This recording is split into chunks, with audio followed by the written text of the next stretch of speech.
नमस्कार मंडळी. मी आज इकडे आमच्या आवडीच्या इकडं वज्राकडे साईडला आलेलो आहे रानामध्ये.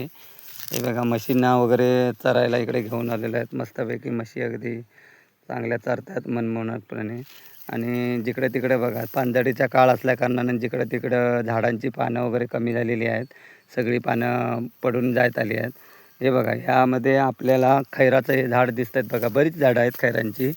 अशा प्रकारे ही खैरांची झाडं आमच्या कोकण पट्ट्यामध्ये बरीच जिकडे तिकडे अशी बिया पडून अशा रुजल्या जातात. परंतु एक गोष्ट लक्षात ठेवा की ह्या झाडांपासून सध्या अजून तरी कोणी असा पर्यायी मार्ग म्हणून शेती म्हणून किंवा एक जोडधंदा म्हणून कोणी ह्याचं स्पेशली असं बियाणं लावून किंवा त्याला खतपाणी घालून वाढवत नाही. आणि भविष्यामध्ये याचा खूप मोठ्या प्रमाणात वापर होणार आणि शेतीसुद्धा ते एक पर्याय म्हणून त्याच्याकडे बघितला जाणार, एक व्यवसाय म्हणून त्याच्याकडे बघितला जाण्याचा पुढचा दृष्टिकोन आहे. अजूनही माणसांना हे कळलेलं नाही की याचा वापर खूप प्रमाणात पुढे होणार आहे. कारण आत्ताच त्याची मागणी जवळजवळ एक एक किलोला 100 रुपये एवढे पडतो. म्हणजे किलोला 100 रुपये ह्या झाडाचा वापर अजूनही खैराचा केला जातो. आणि भविष्यात ह्याचं प्रमाण जर कमी झालं खैराचं झाडाचं तर त्याची खूप मागणी वाढली असल्याकारणाने त्याचा भावही वाढू शकतो.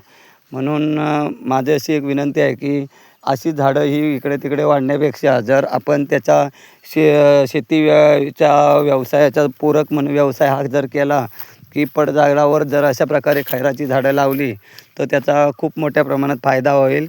आणि पूर्वी लोकांना असं कातामध्ये कात खायच्या पानामध्ये ह्याचा फक्त वापर व्हायचा खैराच्या काताचा.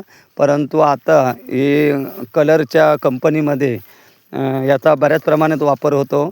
आणि त्याच्यामुळे ह्याला जोडधंदा म्हणून जोड व्यवसाय म्हणून आपणसुद्धा ह्याच्याकडे लक्ष दिले पाहिजे. कोकणामध्ये बरंच काही करण्यासारखं आहे परंतु आपला माणूस हा त्याच्याकडे दुर्लक्ष करतो. बघा हे सागवानाचं झाड आहे.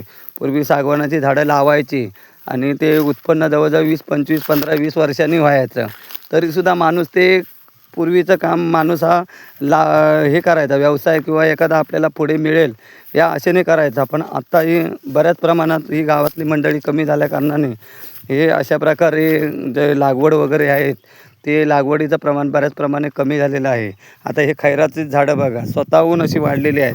फक्त ह्याची जोपासना करणं गरजेचं असतं, ते पण आपल्याने होत नाही. आणि आता थोड्या दिवसांनी शिमगा झाल्यावरती याला वनवा वगैरे पेटला तर हे टोटली जळून जातं.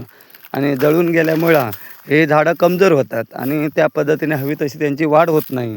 बघा किती झाडं आहेत. हीच झाडाला जरी आपण मेहनत व्यवस्थित केली तरीसुद्धा ही 5-6 वर्षाने 7-8 वर्षाने याचं खूप प्रमाणात उत्पन्न मिळू शकतं.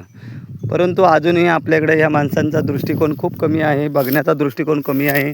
आणि हे जोपर्यंत आपल्या कोकणी माणसाला किंवा आपल्या इथून मुंबईला जाणाऱ्या माणसांना कळत नाही किंवा त्याच्यामध्ये जोपर्यंत हे व्यवसाय करणार नाही तोपर्यंत अजूनही आपला कोकण हा विभाग अजून कितीतरी पटीने पुढे जाण्याच्या मार्गावर आहे, तो कमी होण्याचा राहिलेला नाही.